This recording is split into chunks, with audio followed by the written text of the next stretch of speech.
Hello fellow cyborgs and welcome to another 0 by 19 update. In this video I'm going to be talking to you about the books that I have recently read, the books I've recently hauled, the state of my physical TBR, and other things, I think, maybe? Anyway, let's get started on the books I've hauled since I've last talked to you, since I've read some of them, and yeah, I'll just introduce you to them in the haul. Acacia Ives was kind enough to send me The Surface Breaks by Louise O'Neill. This is the first Louise O'Neill that I have read, and I have read this already. This is an absolutely beautiful book, a retelling of The Little Mermaid fairy tale. And yeah, it's a really pretty book. I'm going to tell you my thoughts on this a little bit later in the video, but this was one of the lovely gifts that I received for my birthday from one of my friends. Another one of my friends also sent me 2 poetry collections, which was very sweet of her. She didn't want to add too many books that were kind of burdens onto my TBR, and with poetry collections you can dip in and out of. At the moment I am in the middle of Zen poems, which has actually been really enjoyable, and I'm reading like 4 a night, so I'm about halfway through that. She also picked me up haiku. These are both from the Everyman's Library Pocket editions, or Pocket Poets. I should just read the front instead of just guessing. But these are 2 lovely little books, and I am really eager to read them both by the end of the year. I also purchased myself a few weeks ago the collected autobiographies of Maya Angelou. This is quite a beast of a book, and I'll talk a little bit more about this one moving forward in the video. So since I've last spoken to you, there have been some highs and there have been a lot of lows. I have DNF'd 4 books. Some of them I DNF'd with a 2-star rating because I wasn't enjoying them very much at all, and a couple of them I DNF'd with like a 3-star rating because I feel like they probably would have received 3 stars if I had finished them. But at this point, I am so determined to get my TBR down that this year I have very little patience for books that are just not going to thrill me. This year I've also not been thrilled by a lot of what I'm reading. I have only read 2 5-star books this year. You only heard about one of them so far. I'm going to talk about the second one later in this video. So I am just out of patience for books that are going to at best be 3 stars.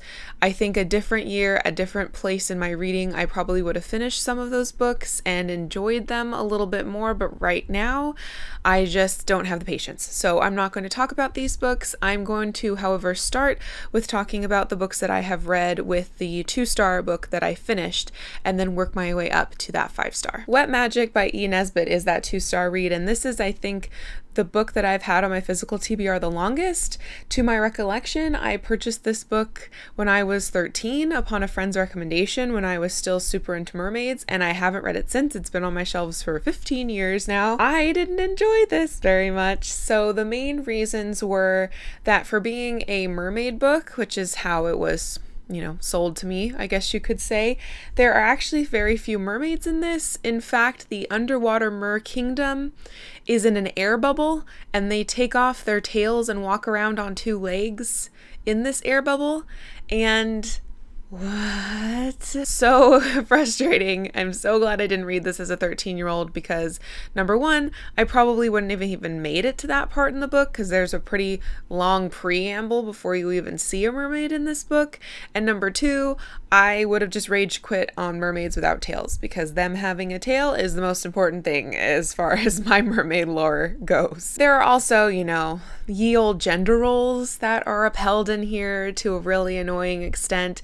And this also really, like, I'm so disappointed, a missed opportunity where, spoiler alert, but 2 people of 2 different underwater kingdoms fall in love, but one of them looks different than the other one and he's kind of ugly. And so the monarch of the other kingdom is like, yeah, the only reason why I can't marry you is because you're so ugly.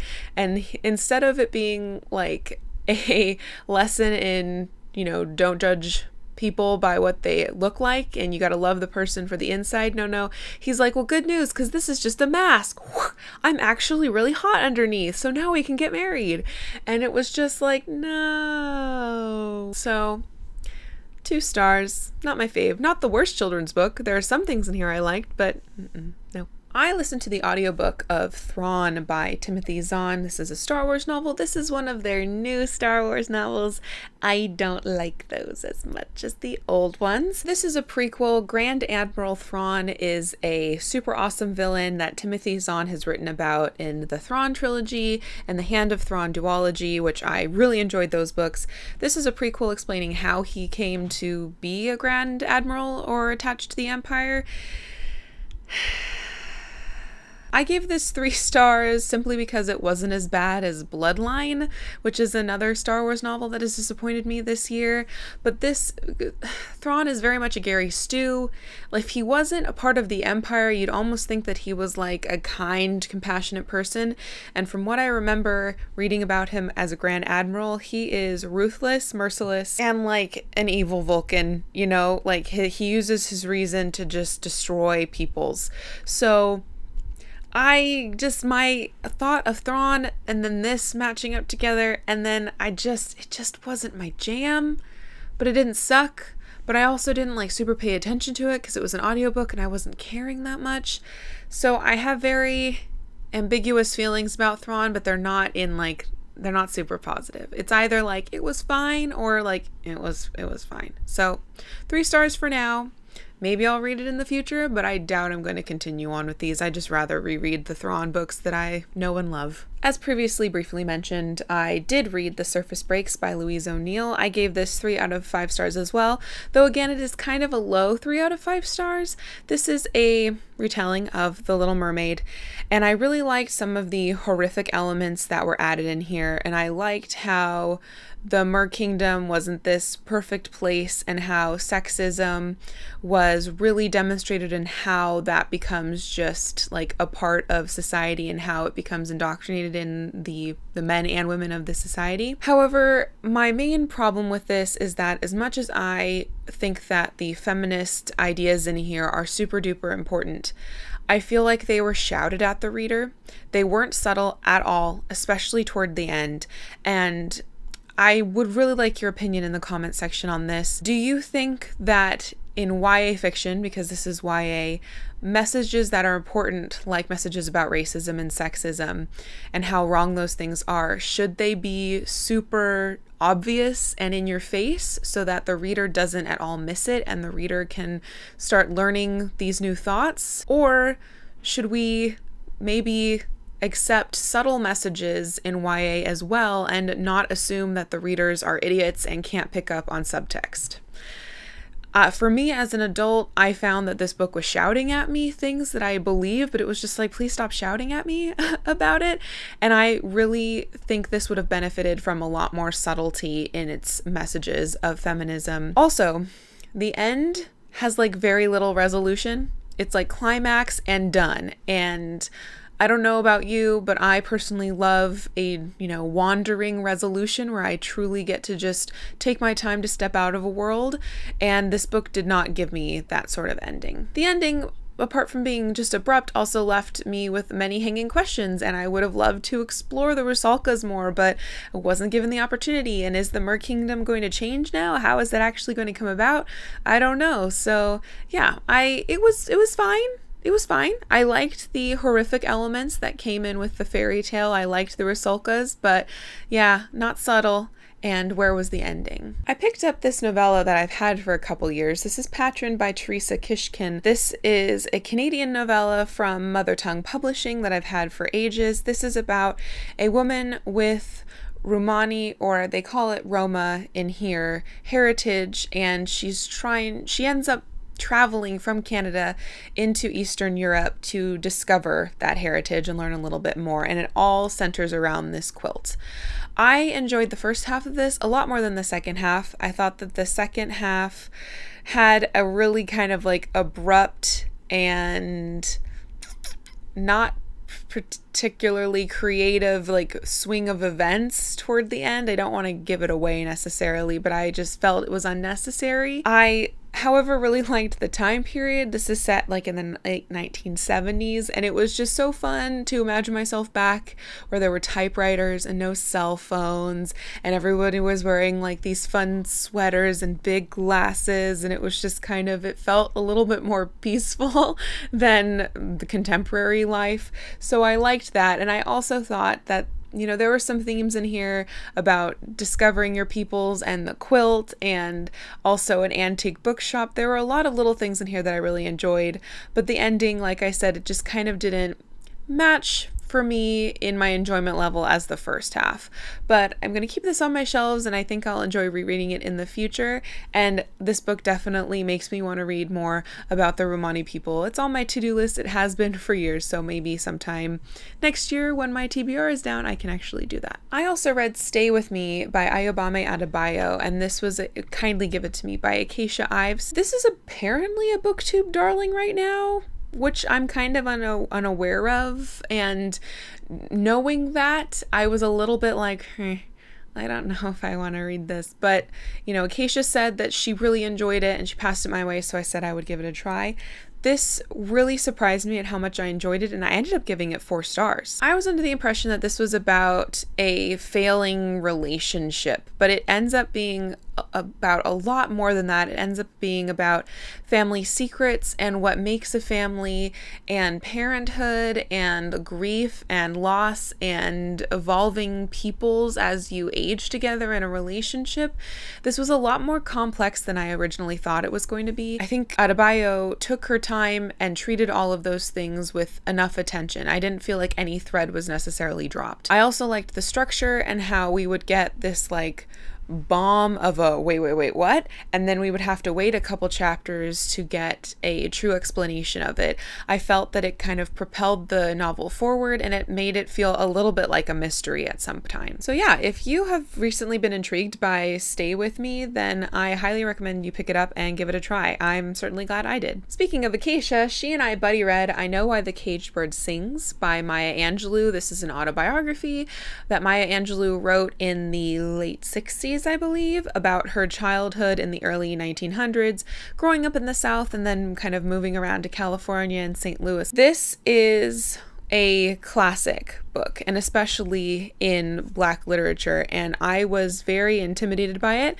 and I don't think that I would have read it had Acacia not really been up for reading it. But I'm really glad that I decided to give it a try, because this was so much more readable than I thought it was going to be, so much more approachable than I thought it was going to be, so much more enjoyable than I thought it was going to be. Maya Angelou also writes poetry, and in certain chapters in this you can really see that, but I don't think she doesn't play with language enough for it to be distracting like I've read in some poets who decide to write novels, or at least just full-length works. This isn't a novel, it's an autobiography. Through these chapters, which are kind of like little vignettes that kind of linked to one another, but they're more just like snapshots in Maya Angelou's life, you get to learn a lot about race, you get to learn a lot about the country at this time period, but I think it's important to know that you don't have to go into this wanting to know more about Black literature or wanting to experience a story about Black people to enjoy this, because there is so much in this book that is just about being human and humanity. It's definitely not only about race. There are important things about here in race, but my point is that it's just so much more than that. This isn't just great Black literature, this is great literature. One of my favorite chapters surrounded the love of literature, a stormy night, and ghost stories, and it was so freaking good. It was so enjoyable. I loved it very much. There are a couple scenes of sexual assault in here, but I am super sensitive to scenes of sexual assault, and I found that this was not overly triggering for me. I could stomach it, and it was definitely not something that would make me shy away from rereading it, nor is it something that would make me shy away from recommending it. The only thing about I Know Why the Caged Bird Sings is that it felt like it ended kind of abruptly, which is part of the reason why Acacia and I decided to search out her other biographies. Angelou has written 6 other autobiographies, 5 of which are collected in this volume. This is a modern library volume. It's hardcover, kind of heavy, but it seemed as though it might be hard to find editions that were lovely to be on the shelves, or even editions at all of some of Angelou's other autobiographies. So Acacia and I just decided to commit to the whole shebang, and we are hopefully going to be reading this sooner rather than later. We've got over 1,000 pages left to read, so hopefully it'll continue to be as enjoyable as I Know Where the Caged Bird Sings was. Now on to my favorite book of this last reading chunk, and my second 5-star book of the year. That is Lilith's Brood by Octavia E. Butler. This is a bind-up of the 3 books Dawn, Adulthood Rights, and Imago, which is part of the Xenogenesis series, or it is the Xenogenesis series, but for some reason has been labeled as Lilith's Brood when it's all bound up in 3. I buddy read this with Acacia Ives, and I'm so glad that I did. This is a family saga of blended species after the self-annihilation of the human species almost, and its subsequent rescue by an alien race called the Oankali, who are genetically programmed to blend their genes with other species. This is an imperative for them. It is something that they crave, something they enjoy. They find difference to be the most beautiful thing in the entire universe, and they constantly are evolving as a people. In the first book, we follow Lilith's perspective. She is one of the humans who have been saved from the destruction of the earth by the Oankali. She wakes up in a strange place, which she finds is a spaceship, and the aliens who are keeping her there are very, very strange looking, very alien, needless to say. The first book goes from there in her journey and accepting her new role in what is left of humanity and coming to terms with what humanity is going to be left with. This book can come off as kind of rapey because, like I said, the Oankali must blend their genes with other species. They definitely don't mate with people against their will per se, but the Oankali have ways to make themselves kind of irresistible to humans. So you could at certain points think about it as almost like date rape, but the way I thought about it was that the way that the Oankali are, there is no such thing as consent because there's no such thing as non-consent. The way that the Oankali mate, they biochemically mate with their mates. Adultery isn't a thing, rape isn't a thing, because these family units are biochemically distinct from other family units and don't even touch each other in a non-intimate way because of this biochemical bonding. Like I said, I decided very early on that I believe the Oankali do not have a concept of consent, therefore they don't know how to ask for consent from the humans, nor do they understand that they might be not gaining consent by the human. I don't even know. I'm making this book sound really awful, but it's actually really freaking wonderful.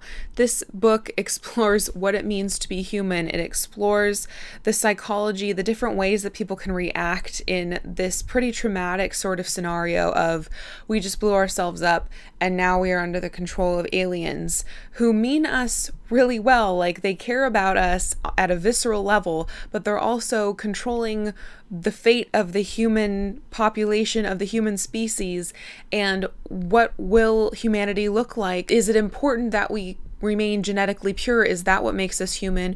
Or is it something else, not just our genes, that make us human? The book asks these questions throughout the 3 stories. We switch perspectives throughout the 3 different novels so that we can gain more insights into what is humanity and delving through this evolution of the human species and the Oankali as they continue to work together over the generations. The reason why I love this book is because this is just a book that is in the gray, morally ambiguous area. I will always have questions when I read this book. Its rereadability is just going to be infinite because depending upon where I am in my life, I might think completely differently about certain situations. And I love books that make me think about things. Every time I sat down to read this book, the pages just flew by. It was so incredibly enjoyable, and I just always wanted to come back to this book. This is a feeling that I need to have in my 5-star reads, because if I'm not just invested emotionally and not wanting to pick it up every minute I can, then I'm not really loving it. So I'm really thankful that Lilith's Brood was hanging out with me this year, because this is only the second 5-star book that I have read this year, but it is definitely one of my new favorite science fiction worlds, and just worlds and books in general, and probably one of my favorite books of all time as well. So yeah, that was really hard to explain, Lilith's Brood. This is gonna be fun to edit, I can tell already. So as far as the state of my physical TBR, at this moment there are 65 books on my physical TBR shelves. I am really pleased about that, about staying in the 60s, and I'm hoping to chip away more and more as the summer closes. As far as the books that I'm currently reading, I just recently picked up The Crossing by Cormac McCarthy. I am going to be kind of reading this, I'll explain in a second, with Sarai from Sarai Talks Books and Hillary from Your Robot Friend. This is book 2 in the Border trilogy. All the Pretty Horses is book 1 in the trilogy. If you've seen my video from a couple videos ago, I talked about the really strange way that this came to be in my possession. I am reading book 2 because of that strange way that it came into my possession. Hillary and Sarai are planning on reading All the Pretty Horses, the first one, and then we are going to chat about just like McCarthy in general, themes, and other sort of general things. That's the plan. So I'm going to be reading this on my own, but then talking about McCarthy and the Border trilogy kind of with Sarai and Hillary. I'm 50 pages in so far and enjoying it a lot more than I thought I would. So I'm waiting for the soul sucking to start though, because that's the only thing I know about McCarthy. Is that he just is bleak. And I also said earlier that I'm working my way through Zen poems, really enjoying this collection a lot, and I'm looking forward to reading more poems every night. So that's it, Cyborgs. Those are the books that I recently read, acquired, and yep, those are the 2 things that I did with those books. Please, like I said in the comment section, let me know what you think about YA and messages being subtle versus messages being kind of shouty at the reader, to make sure that they understand. What are your thoughts on this? And also let me know how many 5-star books you've read this year, because I'm feeling like something is wrong. Is it me, or is it all of the books that I have purchased in the past? I don't know. Until next time, continue to be lovely.